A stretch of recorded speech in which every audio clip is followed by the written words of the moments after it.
오래 기다리셨습니다. 우리 마지막 한 분 남으셨어요.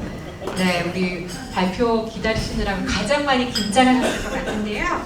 글로벌 금융의 명가 파이브리지 우리 김인교 대표님의 발표 순서입니다. 우리 마지막으로 큰 박수 부탁드립니다.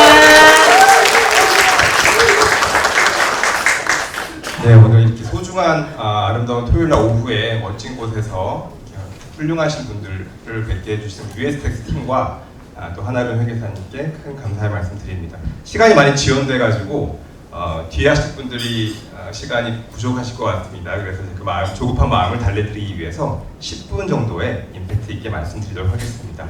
기존에 말씀드렸던 분들 시간이 많지 않을 것 같아서 제 소개 자료는 뺐고요. 콘텐츠만 가져왔는데 간단히 말씀드리면 저는 연세대학교를 졸업하고 현대전자에서 근무를 하다가 CFP라는 라이센스를 따고 지금 금융업계에서 활동을 하고 있습니다. 앞에 계신 분들이 김경환 회계사님이 M세대였는데 저는 X세대 드리고 싶고요. 예, 그리고 또 그 US 쪽에서 오셨지 않습니까? 많은 분들이요. 실물자산, 아트와 부동산을 하시고 저는 홍콩에서 왔고요. 금융상품을 지급해서 여러분들 지금까지 하신 분들과 또 다른 그런 해안을 드릴 수가 있을 것 같습니다. 구성은 이렇게 되어 있습니다. 해외 투자의 시대가 개막되었다라는 부분, 그리고 US 달러의 중요성에 대해서, 그리고 배당의 중요성에 대해서, 국내 금융시장의 현황과 마지막 상품 예시를 통해서 여러분들이 어떤 베네핏을 받을 수 있는지를 요약드리도록 하겠습니다. 이 자료를 보시면 이거는 어떤 그 나라의 그 나라의 GDP 대비 해외 투자 비중을 나타내고 있습니다. 이태리, 독일, 프랑스, 영국과 같은 선진국들은 80에서 90% 정도의 GDP 대비 해외 투자 비중을 가져가고 있고요. 대한민국은 30%가 안 되는 그런 상황이었습니다. 예, 그리고 우측 자료는 바로 이 X축에서 보시면 총 인구 중에 65세 이상 인구로서 노령화의 팩터라고 보시면 되고요. 세로축은 역시나 해외 투자의 비중을 나타내고 있습니다. 이게 일본의 데이터입니다. 일본이 17년 동안 노령화가 되면서, 즉 노령화 지수가 17%에서 27%까지 올라가면서 와타나베 부인의 그런 자금이 이주한 것처럼 20%대였던 해외 투자 비중이 90%에 육박하도록 증가하고 있습니다. 동일한 기간 동안 대한민국이 이 회색 점도표의 위치에서 일본을 그대로 따라가고 있죠. 즉 왼쪽과 오른쪽 그래프를 보시면 대한민국도 노령화가 되고 있고 선진국에 가면서 우리 GDP 중에서 해외 비중은 늘어날 수밖에 없는 상황에 놓여 있다라고 말씀을 드리고 싶습니다. 여기서 우리가 선택할 것은 가만히 보고 있다 뒷북을 칠 것이냐, 선점을 할 것이냐에 대한 이야기인데, 물론 여러분들은 기존에 이미 해외 자산이 많이 있으시겠지만 이 선점하자라는 취지로서 말씀을 드리는 바입니다. 그런데 국민연금은요, 대한민국에서 88년 도입돼서 지금까지 35년 동안 매우 훌륭하게 운영을 잘하고 있습니다. 전 세계 3대 연기금 중에 하나 들어갔군요. 노르웨이드 아부다비 국보펀드, 캘리포니아 연기금, 대한민국 국민연금은 유럽이라든가 어디 가게 되면 정말 많은 그 대통령 국빈대접 받을 정도로 큰 자금 규모를 자랑을 하고 있습니다. 그런데 이 국민연금이 35년 동안 연평균 6.7이라고 하는 매우 높은 성과를 올리고 있습니다. 물론 아까 말씀하셨던 아트테크의 놀라운 성과, 부동산 리츠의 성과와의 비하가 얼마 안 될 수도 있겠지만 일반 개인들은 꾸준히 올리기가 정말 어려운 성과인데, 이게 가능했던 이유가 위험자산, 즉 국내외 주식과 대한투자에 들어가는 비중이 57%에 육박하게 운영을 하고 있고요. 그 중에서도 국내 비중을 줄이면서 해외 비중을 점점 늘리다 보니까 이런 놀라운 성과를 올릴 수가 있었습니다. 방금 전에 말씀드렸던 해외 투자 비중을 늘려야 되는 이유와도 일맥상통한 부분입니다. 그런데 많은 고객분들이 나는 분산 투자가 잘 되어 있다고 생각을 하세요. 강남에 집도 가지고 있고 예금 금리 낮아서 주식도 하고 있고, 그리고 경제활동으로서 내 사업체도 잘 운영하고 있다라고 생각들 하십니다. 하지만 이거는 경기 다운턴에 같이 움직이는 것이지 해칭 효과가 발생하지가 않습니다. 경기가 안 좋으면 부동산도 빠지고 있습니다. 지금 주식도 손실 날 수가 있고요. 기업의 매출도 줄 수가 있다는 거죠. 그러면 경기 안 좋을 때 완전한 해칭이 어디에서 이루어질 수 있느냐? 바로 기축통화 US 달러를 보유했을 때 일어날 수가 있는 현상입니다.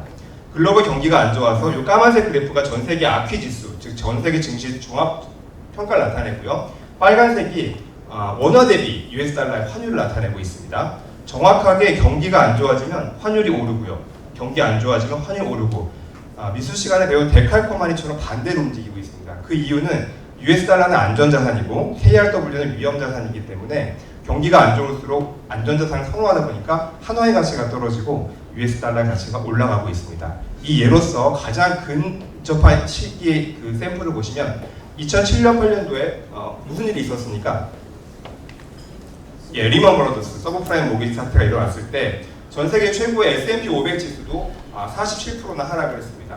그리고 그 기간 동안 이머징 마켓인 대한민국의 코스피 200은 54%가 손실을 났고요. 동일 기간 동안에 환율이 어떻게 됐죠? 57%가 플러스가 났습니다. 그렇기 때문에 달러를 가지고 미국에 투자한 사람들은 손실 보지 않고 보합을 또는 약간 수익을 보존할 수가 있었습니다. 이게 바로 글로벌 위기 시에 기축통화인 달러를 보유했을 때 주는 해칭 효과를 완벽하게 보여드리는 사례라고 말합니다. 세 번째로는 배당 상품에 대해서 말씀을 드리고 싶은데요.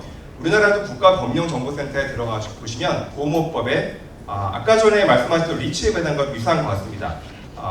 자산운용을 해서 번 돈의 90%를 고객을 드리고 10%를 회사가 갖는 것, 주주가 갖는 것이 유배당의 정의입니다. 그런데 안타깝게도 대한민국에서는 이 보험사에서 모두 그 대기업이 보험사의 주주이다 보니까 유배당 상품을 없앴어요. 여러분도 혹시 보험에 가입해 보신 경험이 한국에서 있으시면 무배당 무슨 연금보험, 무배당 무슨 종신보험, 무배당 무슨 안보험 되어 있는 것이 배당이 없기 때문에 무배당으로 나오고 있습니다.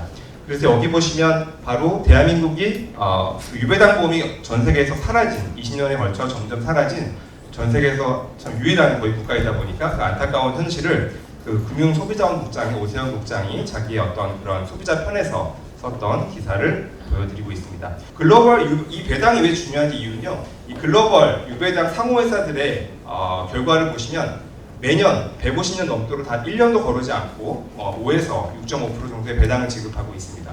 2007년도 8년도 아까 전에 S&P 500이 45% 폭락했던 그 해에도 8.4% 7.2%의 배당을 지급하고 있습니다. 이것은 바로 그 스무디기나 기법을 통해서 업다운이 없이 매년 꾸준한 이윤을 추구하고 나의 자산의 미래 가치를 예측할 수 있는 것이 바로 이런 배당 플랜에서 가능하시다라고 보면 되겠습니다.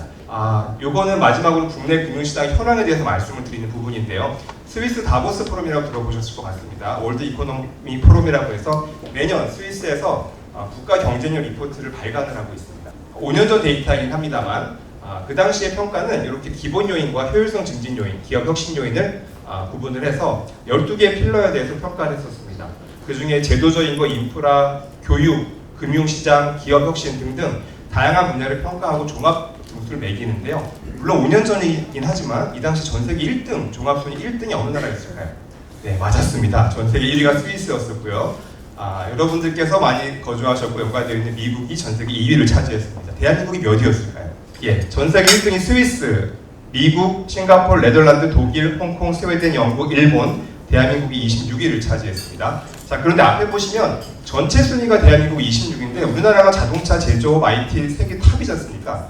그런데 26위까지 떨어진 건 뭔가가 10위권 국가인데 26위까지 떨어진 건 뭔가가 평균을 낮추고 있다는 걸 알 수가 있겠죠. 그게 두 분야였습니다. 노동과 금융 분야였어요.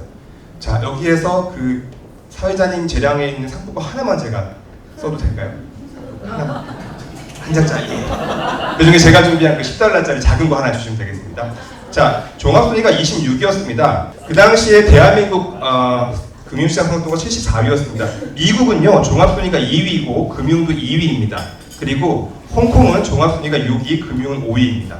그런데 대한민국은 금융시장 성숙도가 74위를 차지하면서 평균이 26위로 실제 몸값이 10위권보다 많이 떨어지게 되었습니다. 바로 위에 73위가 네팔이고요. 75위가 라오스입니다. 즉 대한민국의 금융시장 성숙도가 네팔과 라오스 사이에 위치하고 있는 안타까운 현실 때문에 아까 전에 말씀드린 것처럼 배당이 사라지고 등등에 대한 우리 소비자의 권리가 조금 이제 제한되었다라고 보시면 될 것 같습니다. 예, 그래서 실질적으로 이제 상품에 대한 예시를 보시면요, 많은 그 대한민국에 있는 은퇴 준비를 위한 연금 상품들이 있습니다. 그 중에서 예로서 40세 고객이 한 달에 100만 원씩 10년 동안 1억 2천을 내고 65세부터 연금을 탄다는 가정하에 비교를 해봤습니다. 보시면 많은 회사가 있지만 보통 1억 2천 내고 받는 것이 100세까지 2억 9천에서 3억 9천이니까 2배 반에서 3배 정도를 받는 것이 일반적인 사례입니다. 그런데 이 7가지 대한민국 상품은 무배당 연금보험이었잖아요. 유배당 연금보험이 외국 회사 가보게 되면 그 금액이 10억 정도로 대한민국에서 가장 많이 주는 회사보다도 한 2배 반 정도, 일반 회사보다 3배 정도를 지급하고 있는 것이 바로 글로벌 보험사의 유배당 특징이라고 보시면 되겠습니다. 그 예로서 하나 인기 많은 것이 저희가 로고는 넣을 수가 없는데요. A라는 회사 보시면 포춘 글로벌 500대 기업에서 46위를 차지한 회사이고요. 전 세계 보험사 중에 3위를 차지한 회사입니다. 대한민국 1등 보험사가 어디죠? 예, S라이프 인슈런스인데 416위를 차지했습니다. 그래서 그 역사와 규모 면에서 엄청나게 검증된 회사라고 보시면 될 텐데, 이 회사에 대한 상품 샘플을 보시면 예를 들어서 아까 전에 고액 부동산까지 안 내고 소액으로 할 수 있는 이런 저축상품이 있습니다. 1년에 2만 불씩 5년 동안 10만 불을 내고 60세 은퇴해서 그 배당률이 15%입니다. 15,000불씩을 평생 받다가 내가 필요 없으면 자녀에게 승계를 하게 됩니다. 자녀가 승계하고 받으면 총 10만 불 냈을 때 그거 10배인 100만 불을 나와 내 자녀가 받고 손주한테 물려주는 게 195만 불. 그래서 총 한 30배 정도의 3대에 걸친 그런 그 부의 승계가 이루어질 수 있는 플랜이 바로 이런 글로벌 유배당 저축 상품에서 발생을 할 수가 있게 됩니다. 그래서 저희 파이브리지가 하는 일은요, 앞에 브로셔랑 명함도 놓았습니다만, 그 많은 저희 클라이언트 분들이 대부분의 자산이 원화로 이루어져 있다 보니까 통화가치 하락 리스크에 노출되어 있고 배당을 받지 못하고 계시고, 투자 선거에 대한 책임도 계약자가 지는 그런 레드 오션에 계신데, 저희와 함께 블루 오션으로 넘어오시게 되면 그 기축통화의 US 달러를 보유하시면서 매년 배당을 수령해서 인플레이션 해지하시고, 투자 선거에 대한 책임도 운용사가 되다 보니까 여러분들이 편안하게 삶을 즐기실 수가 있게 되십니다. 그래서 국내에 있는 자산뿐만 아니라 외국에서 어떻게 보면 정보가 없어서 쉬고 있는 자금에 대해서도 운영할 수 있는 많은 아이디어를 가지고 있사오니 그 US택스 통해서 신청 주시면 정보 드리도록 하겠습니다. 네, 오늘 자리 감사합니다. 네, 마지막으로 인상적인 발표해 주신 파이브리지의 김민규 대표님께 다시 한번 큰 박수 부탁드립니다.